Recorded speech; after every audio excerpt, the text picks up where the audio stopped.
I mean, in upcoming years, do you think that like the programmers will be there, but I think the demand will be more towards the mathematician. The recruitment will happen like PhD mathematics. Huge population, percentage population without a job.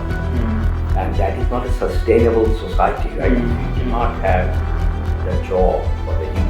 Actually, problem is like that day-to-day manual jobs will not be there because the manual jobs actually it's replacing by AI.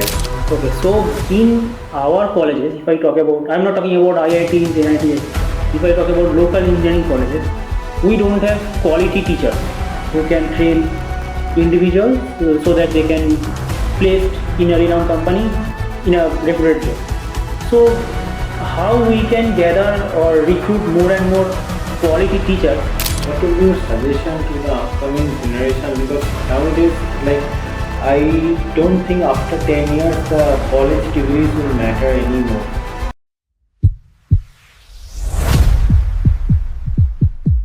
AI is, of course, is a very disruptive technology. Into what happened is first time I went to US, I had applied for a credit card. And the person on the other line, so of course they asked my name, right? When I said my name is Goutam Chattopadhyay, there was a pause on the other side and asked me to spell it out, and I did. And then there was a pause, and then she asked, "Is it a real name?" Of course, if I want to make up a name, I would have said Joe Smith, right? Then, of course, the nerd that I am, I actually could not help myself cracking a joke, mathematical joke that as well. I said that my name sounds complex, but there's a real part to it. So AI is also similar in a way. Because of course we are talking about AI, but we have been working on AI. AI similar stuff for a long time. Audio neural network in optimizations, swarm optimization, this optimization, that optimization. They are in a sense of kind of one form of AI. But now, of course, it has been, because of the hardware technology, it's much more powerful. But at the end of the day, there is a real need of real intelligence as well. Because AI will do certain things, but unless and until we are innovating the new stuff, then the other will be stuck. So that's what I always say, that we cannot stop learning. And the real intelligence part is extremely important. So, I mean, I just wanted to know that what kind of new job roles will come after 2030, depending on the AI. Of course, it's very difficult to predict. I wish I had a crystal ball, then I will be a billionaire. That's not going to happen, right? We don't know, because if someone had told you late 1990s, let's say, can you tell that what is this, how the internet is going to change? Because early 1990s was the first internet came, and then the smartphone was coming in early 2000. If someone had told you that you will have something in your hand that will replace about 20 different items. Who is wearing watch nowadays? Smartwatch. I'm not talking smartwatch. Normal watch, who are wearing it? We don't have phone, we don't carry cameras anymore. If you see what a phone has replaced, it is a computer. The 2000, the computer that you had, the desktop computers, this computer is much more powerful than that. On your computer that you have on your phone. So who would have thought? No one could have predicted what will happen in 2025, in 2020. In early 2000, you could not. So it's very difficult to predict what kind of disruption is going to happen. But we can all say that there will be a disruption.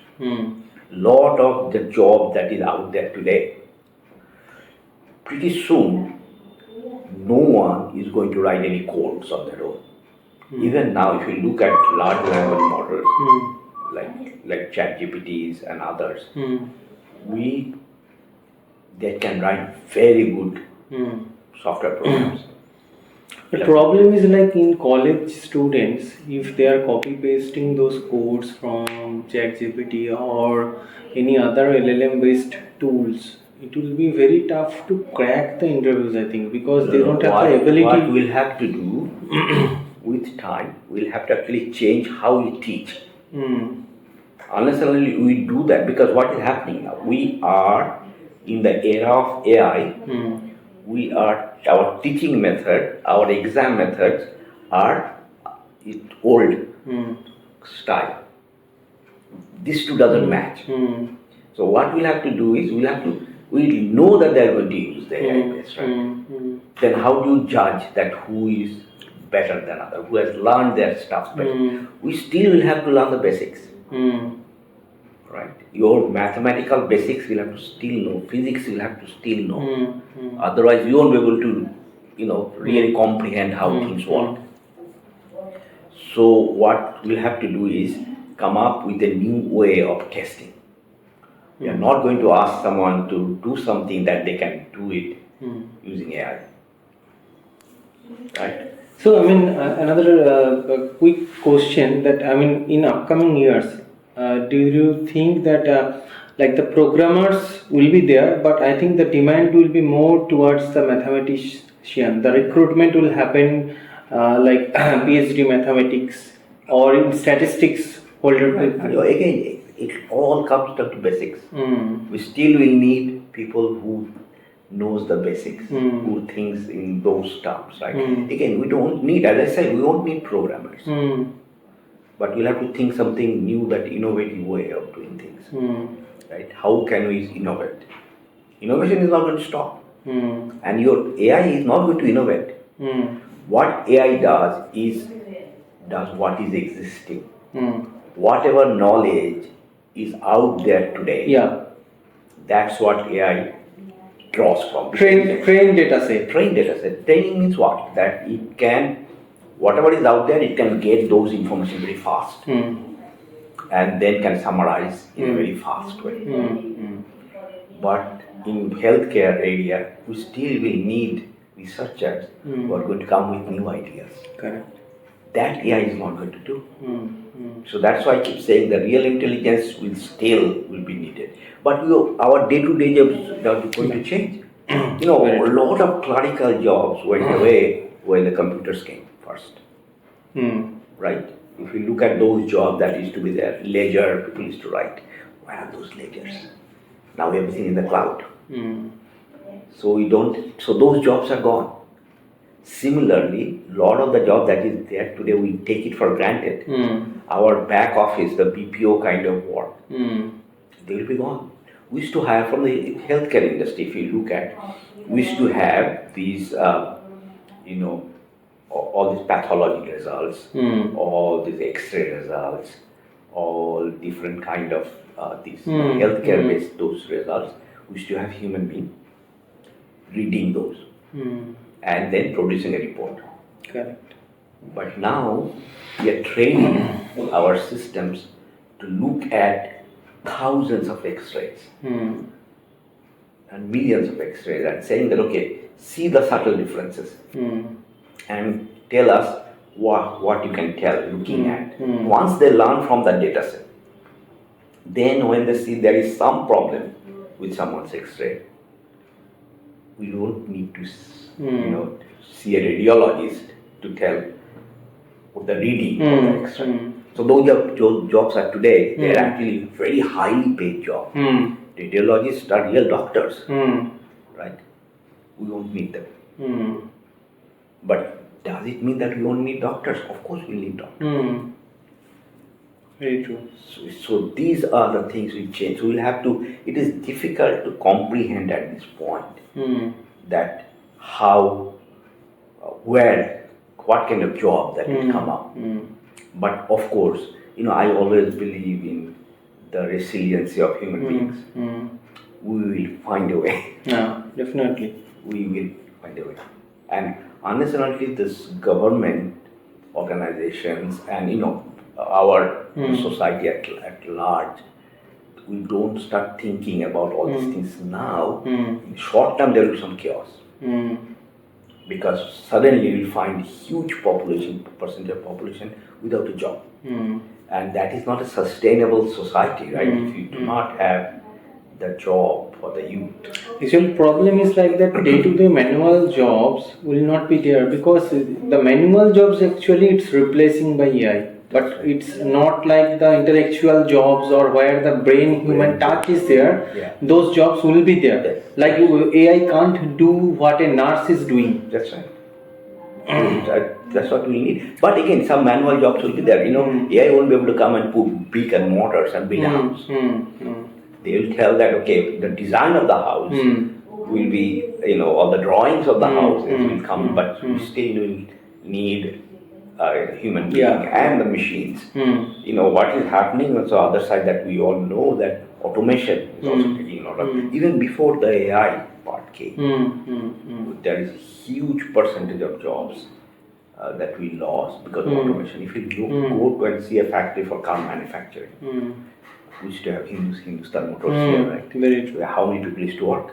If you go to a modern car making plant, very few human beings are working. It's there, of course, but they are being replaced with these, robotics.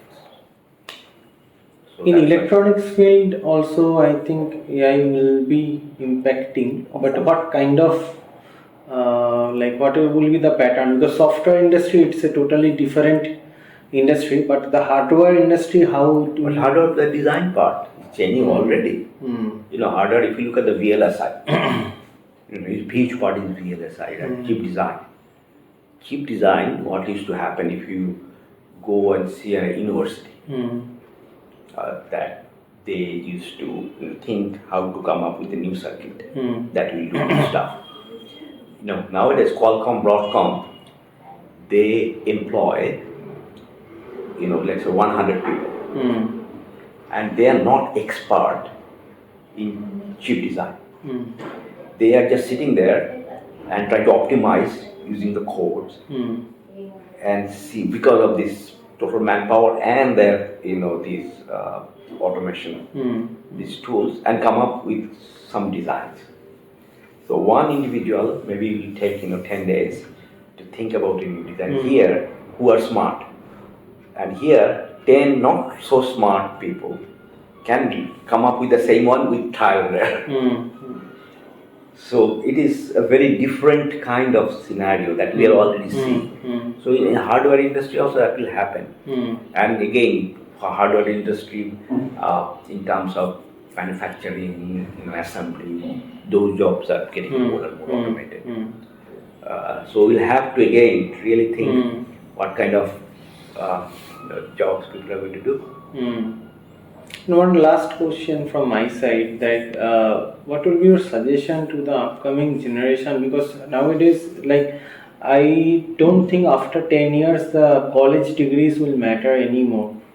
Because some of the companies already they have declared that they don't need any college degrees, but moreover they need some hands-on people who have the real practical experience or automation experience, who can at least automate those stuffs.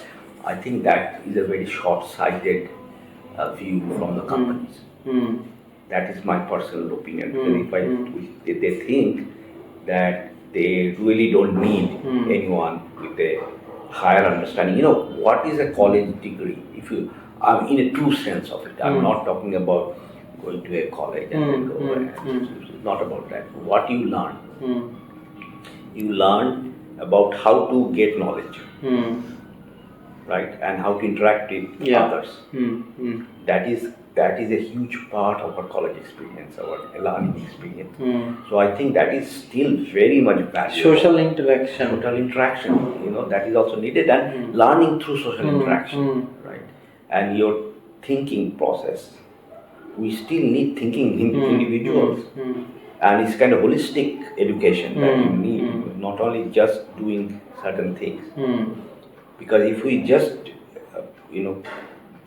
develop people to do only certain things, the society that we see today will be very different then.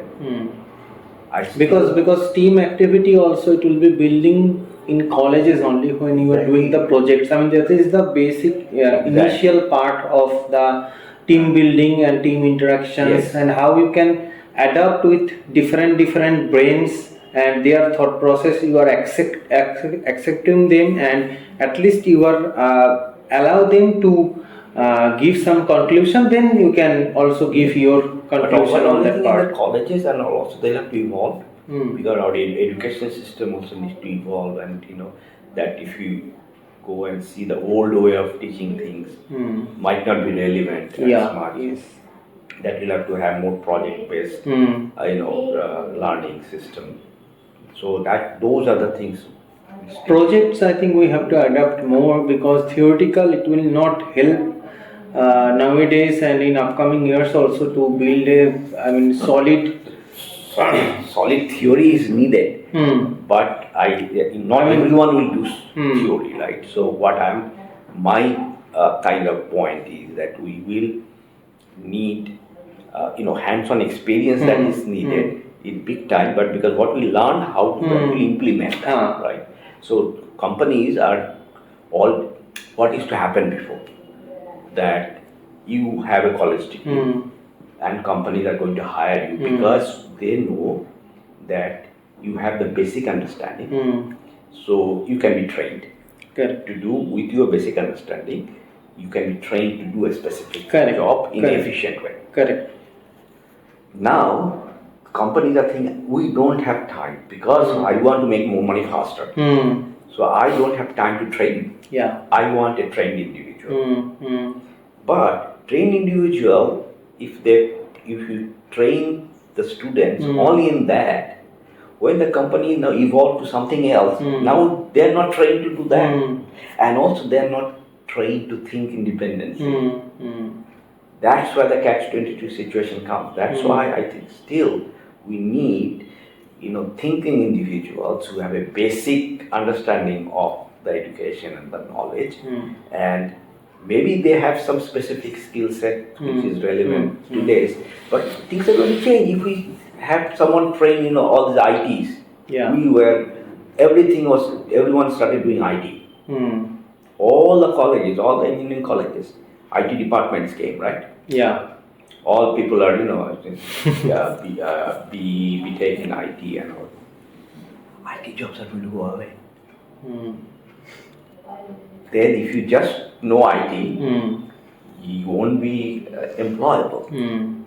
So instead, if you have really basic understanding of computer science, algorithms, then you can still do it. So that's what I think.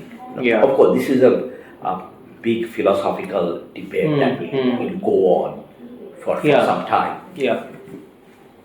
Very true. Thank you, sir. Thank you. আমি জিজ্ঞেসই করলাম না, তুমি দেখাই বলে এবার আমি জিজ্ঞেস। Okay, so my question is, suppose I am trying to launch a new AI based startup in US. So to train a particular AI model I need data. So how easier it is to get data from US based companies? Because in India it is a very difficult thing, I guess. It is difficult to get data from US-based companies as well. So what is happening is few companies are going to be the holder of all the data. And who are those companies? The social media companies. Because we are giving them voluntarily every day. What do? You actually get your doctor's report, right? You do your medical test, blood test, or urine test, and what do? You just first thing you do is go to ChatGPT and upload this on ChatGPT and say that, tell me what is happening with me. This is the report I got. You know what you did? You gave all your data to OpenAI. Similarly, you are telling everything, whatever you eaten, what is your reading habits, if you read at all, or what is your listening habit, all these habits, every single day they're collecting all this information. So that's why some companies will be holding all the data, and then it's very difficult to get. So that's what the struggle right now. This fighting is going on. Yes, especially the new AI-based startup, they are struggling a lot because companies are saying if you are doing something, you just give me the model. I will not give you any kind of data. That's right. So unless you have data, you won't be able to you can train. So that's what this will come. Okay, so in our colleges, if I talk about, I'm not talking about IITs, NITs, etc. If I talk about local engineering colleges, we don't have quality teachers who can train individuals so that they can placed in a renowned company in a reputed job. So how we can gather or recruit more and more quality teachers so that it can be ultimately beneficial for the students? I mean, teacher recruiting is a very... If you know the answer, please let me know. No, I don't know. That's why I'm asking because I don't think I have the answer for that. The reason is that, of course, that has been the challenge before AI and all this stuff have come, right? Yeah. For any school, the teachers are the main, suppose, there are many examples where students say that they started loving a subject because there's a good teacher. Yeah. That teachers make a big difference. So unless and until we make the teaching profession, are you going to go and teach in a high school? If I get healthy remuneration, then why not? Exactly, I'm coming to that. So if you get a healthy, salary, you are going to go otherwise. So look around all these schools. What kind of salary we are paying them? Is it a living salary? Can they really live a good life, a minimum quality life with a salary, with only a teaching salary in a high school or a primary school? So those are the things we have to think, right? And we are not thinking about that. So that's why primary education, secondary education is extremely important. And when I grew up, of course, if you look at even the generation before me, they had much better teachers. I can still name quite a few teachers from Vidyapeeth where I studied, where they were very dedicated and they're good. Looking back, they took teaching very seriously. And that made a difference in our lives. But can we say the same thing? But I don't blame. Because you have to have, you and I are not going to go and teach. Because you say, I can make more money because I need, of course, money is not the end of the thing, but you need basic earning capability to do things. Very true. So that's why the good students who have the potential of earning more money, they're not going to go in the teaching profession. Then who are going to teaching profession? Those people who are, okay, you were saying something. No, I know that. I just posed the answer question to you. I know you are giving the answer. I know you will be giving the same answer. Yeah, in my experience, I can say that those people who are not getting a suitable job after completing the master degree, they are going to the local colleges and applying for the teaching job. Yeah, so but are they really passionate about teaching? Maybe not. No, their main target is to earning money. So this is a kind of vicious cycle, right? So you have answered your own question. Okay, so that's it from my part. Thank you very much for giving us time. Thank you very much.